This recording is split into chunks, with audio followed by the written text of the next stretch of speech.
Now, I want to ask you about Friday, June 19th, 2009, which I believe would have been one of the last rehearsals at the Forum. Do you recall that?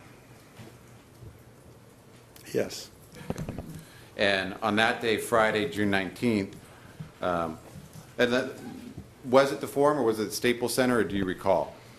I believe it was the Forum. Okay. I do. I believe it was the Forum. Okay.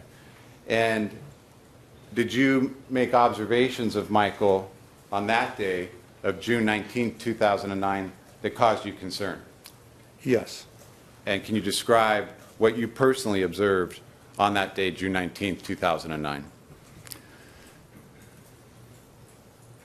That my friend wasn't right, that he wasn't well. There was something going on that was deeply troubling me.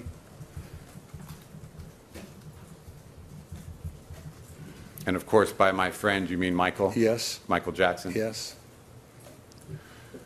The fact that he wasn't right or he wasn't well and it troubled you, did you see physical manifestations of this that caused you concern? He was chilled, and he appeared lost.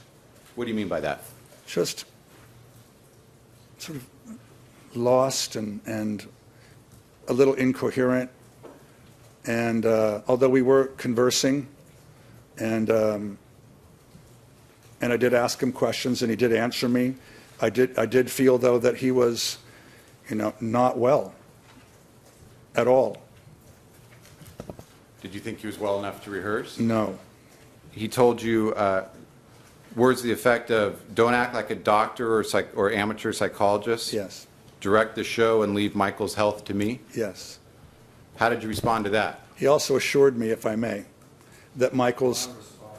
The objection sustained. The last answer is stricken. Disregard it. What was your question, please, sir? Re-ask. I'll re-ask. What did Conrad Murray, what did he assure you? That Michael was physically and emotionally capable of handling all of his responsibilities for the show.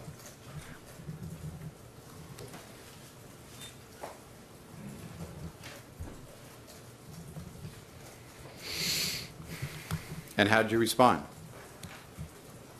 I was shocked. Why? Because Michael didn't appear to me to be physically or emotionally stable at that moment. From that prior night? Yeah. What was Conrad Murray's general demeanor as he made these statements to you? He was stern.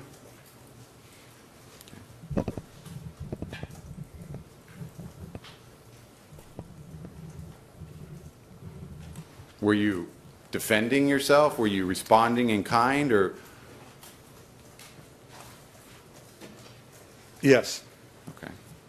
And how did Conrad Murray respond to that? Well, I said to Michael, Michael, please tell the doctor that's not the way it went down.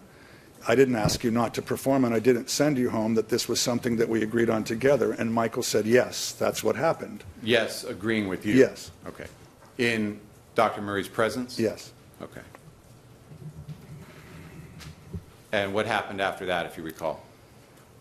Michael told me that he was ready to take the reins, that I should not be afraid, that he was perfectly capable of handling the responsibilities. He wanted to do it, wanted me to stay at his side, told me to believe in him.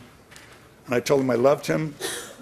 I was concerned for his health and safety. He said, I know that.